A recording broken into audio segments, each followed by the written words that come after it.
Who is a starseed? Is it you, but it's not you, and it's not you. Not you, but it's definitely you.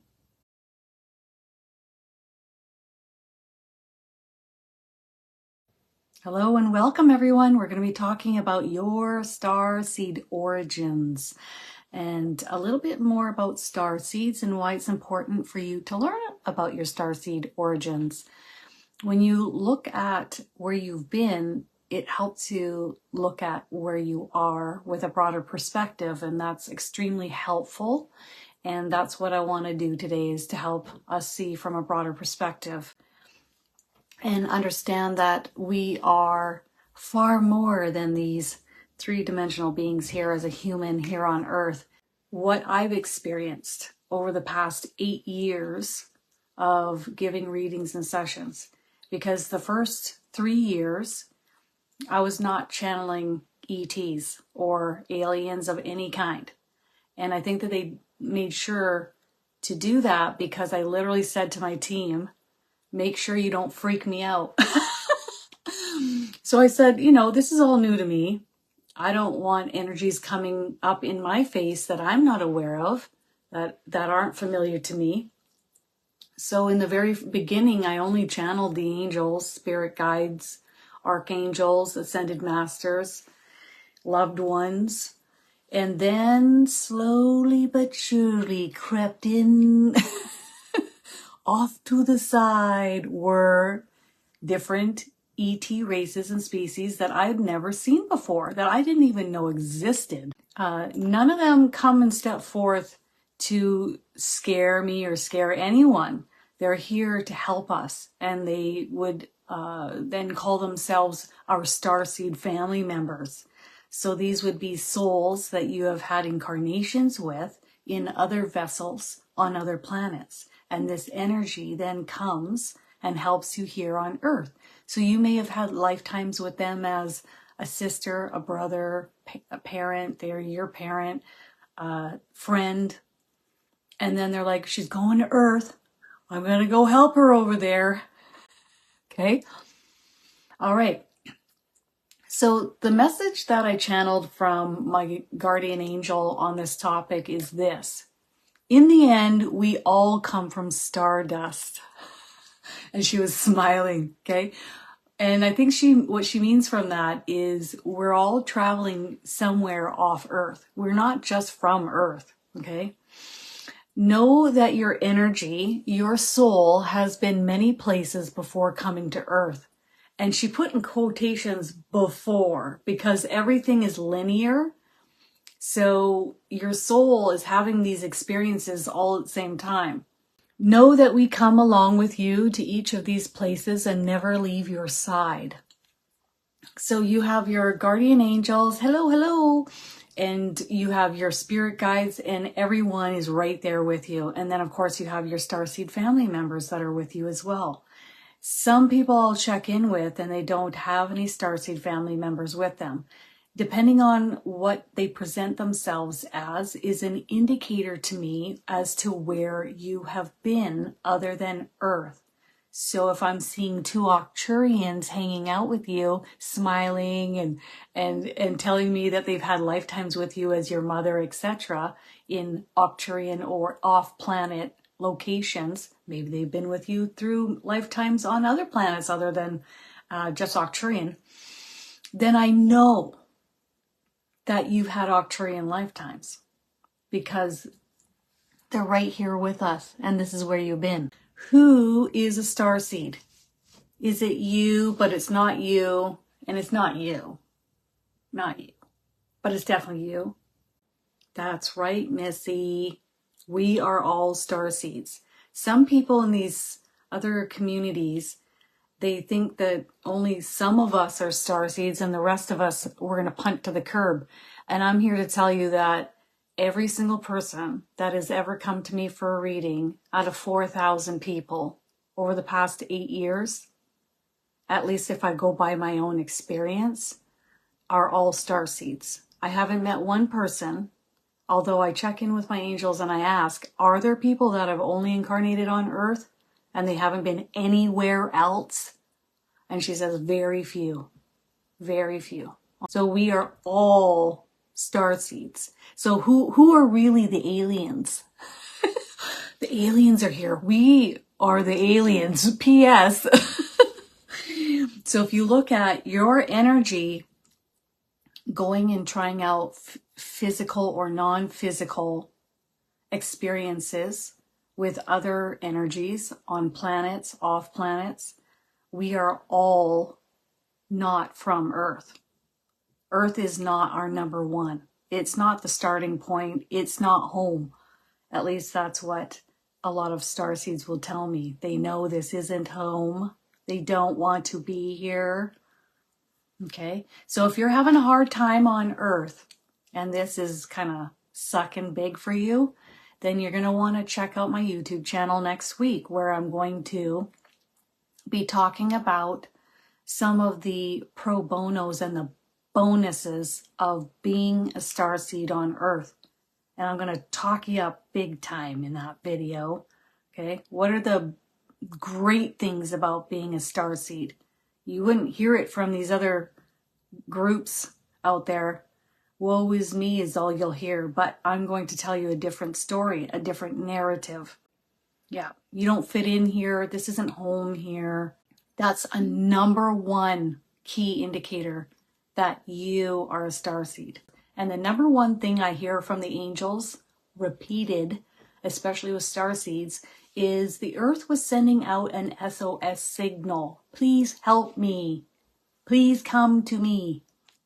It's too heavy here. Please come and bring your light here. So you could just show up here with your soul's energy, your soul, you. You could sit back and like really just hang out and be as high vibrational as you can, or not.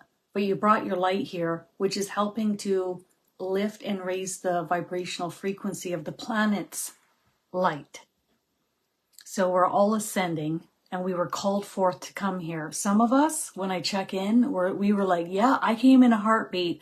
And some of us, oh, it took a while for any kind of convincing to come to Earth. She really didn't want to come. Okay, but what are we doing here? We're here to lift the frequency. We're here to help each other. We're here to help the animals. We're here to help the Earth.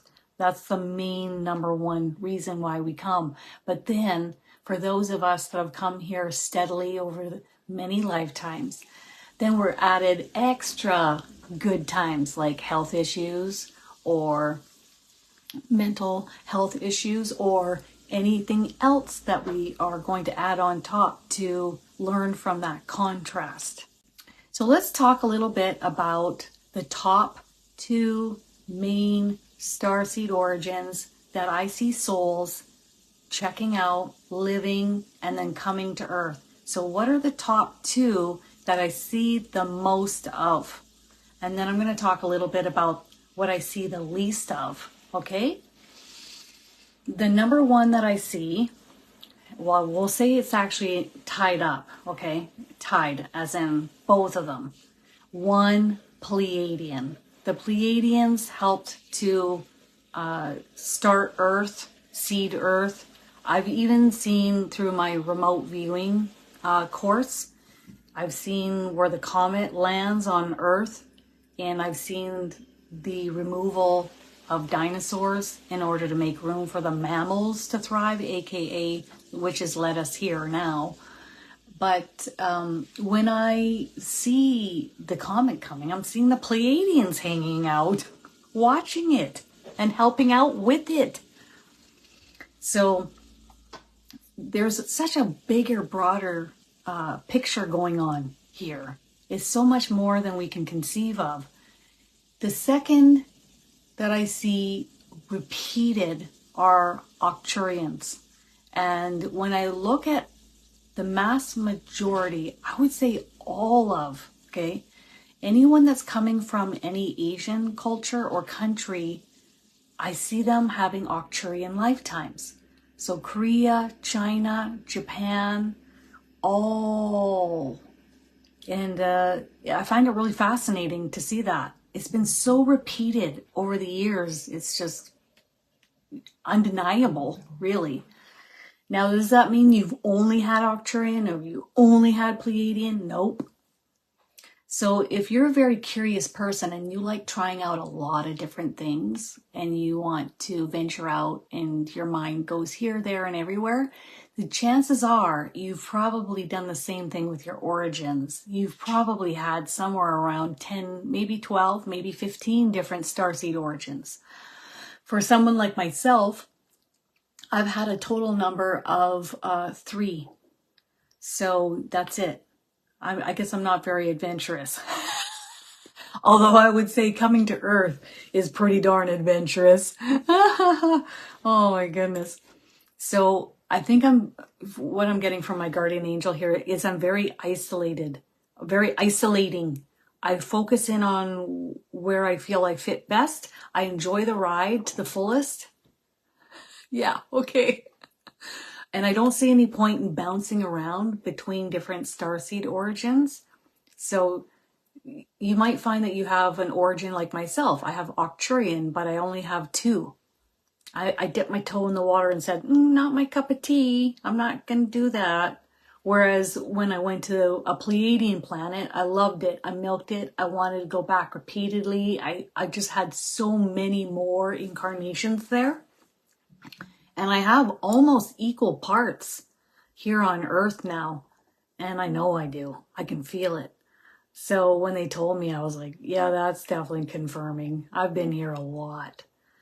So depending on where you've been, you might have gone a couple times. You might have gone 100 times. You might have gone 700 times. You might have gone 1,000 times. So those are the 2 most I see. I've checked in with other mediums, several, and they see the same thing I do. So I'm like, okay, well, that's confirming. And the least I see are ET species that I've never seen before. Okay. And I could go on and describe till the moon and the sun. Okay. But it would take too long. And a lot of the time they're coming out of like just a silhouette type thing, and they'll even come sideways as to not come at me directly when I'm communicating with them because they don't want to freak me out. Nobody wants to scare me.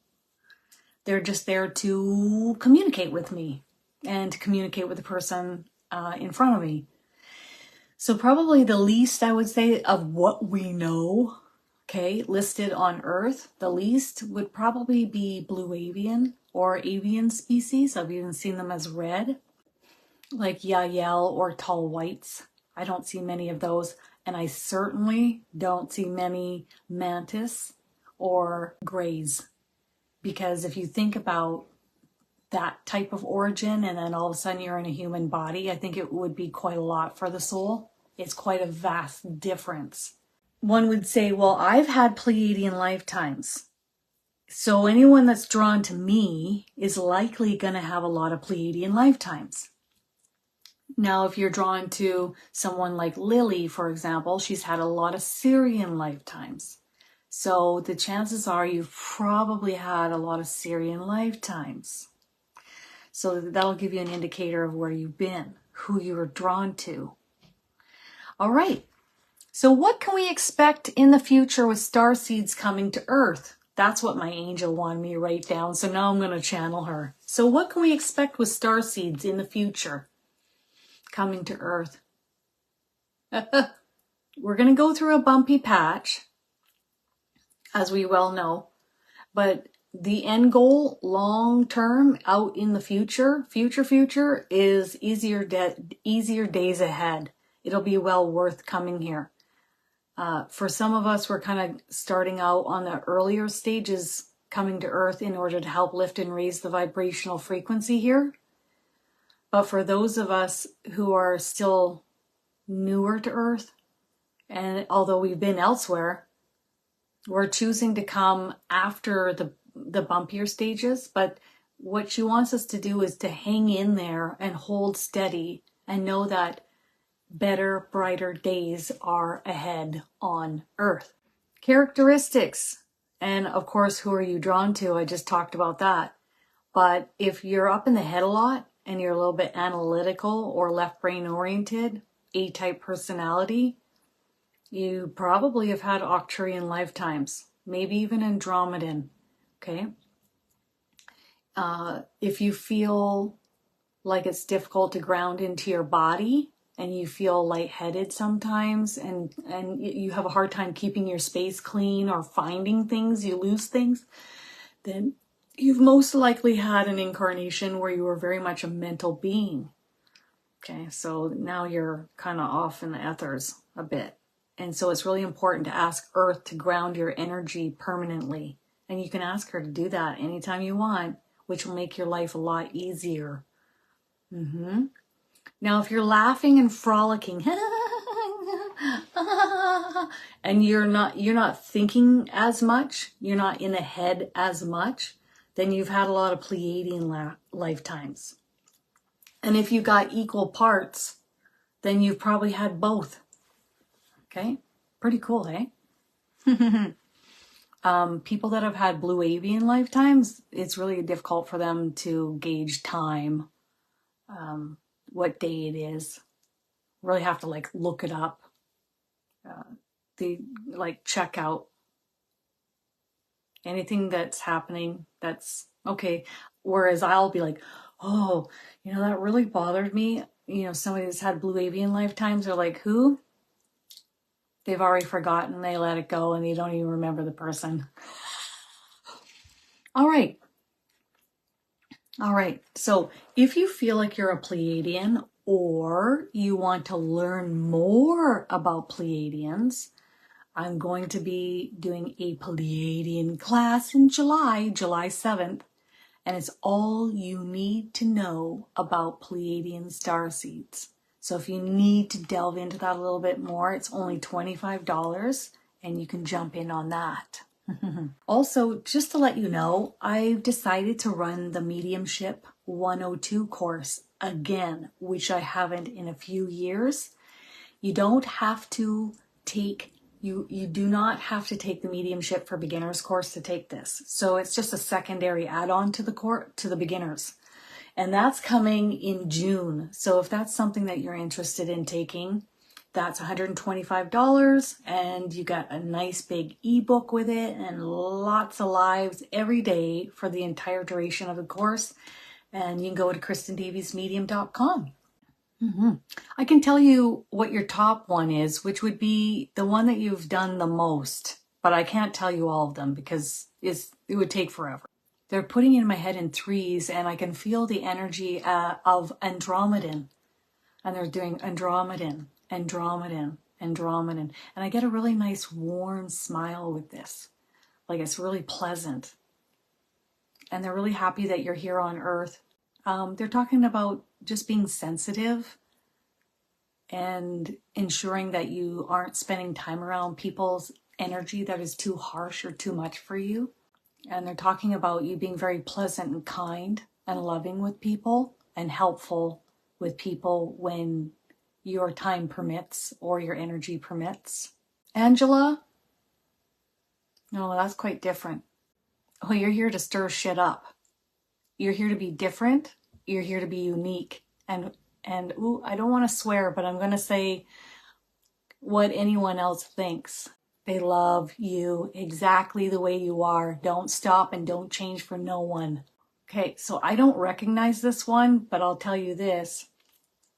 They feel really ballsy and they're quick, fast-paced, quick-witted, funny, humorous. Not all of the ET origins are having humor, okay? Okay, so can you give me one that I'll recognize?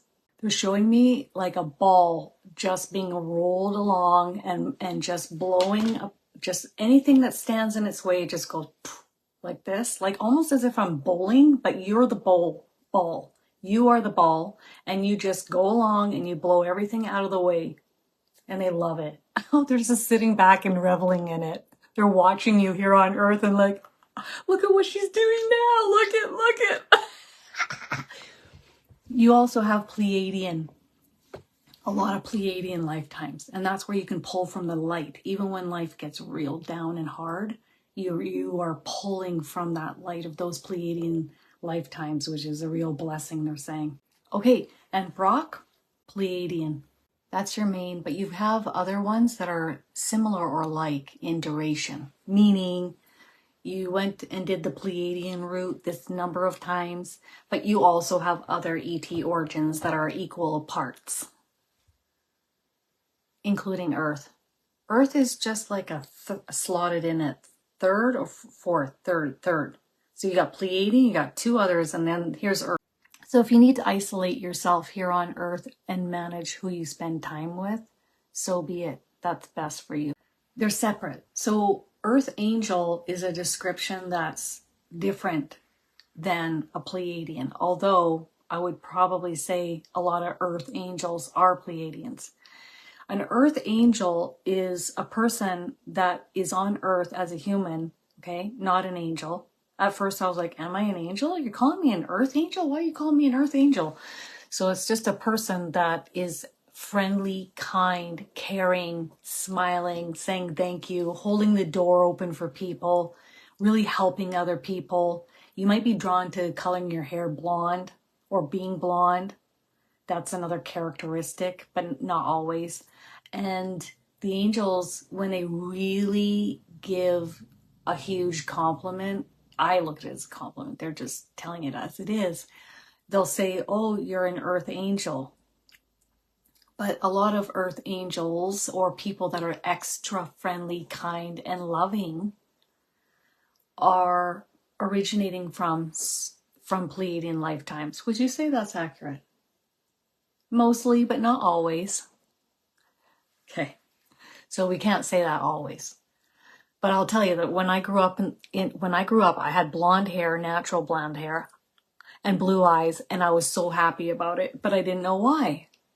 But Pleiadians often will have blonde hair and blue eyes. Just to let you guys know, I have several new classes up on my website, KristinDaviesMedium.com. One of them is learning about Pleiadian starseeds. So if you feel like you are one, you want to learn more about them, you can come on July 7th and take that class. It'll be recorded and emailed to you so you can download it later. You don't have to be there at the time of the scheduled class. If you can't make it, you can still buy it. It'll still be sent to you. And if you want to join me in the Mediumship 102 course, that's coming up in June. And that will be one live every single day. So it'll be a ton of fun. New material, new ebook, and I can't wait. All right, everyone, have an awesome weekend. I'll see you next time. Bye.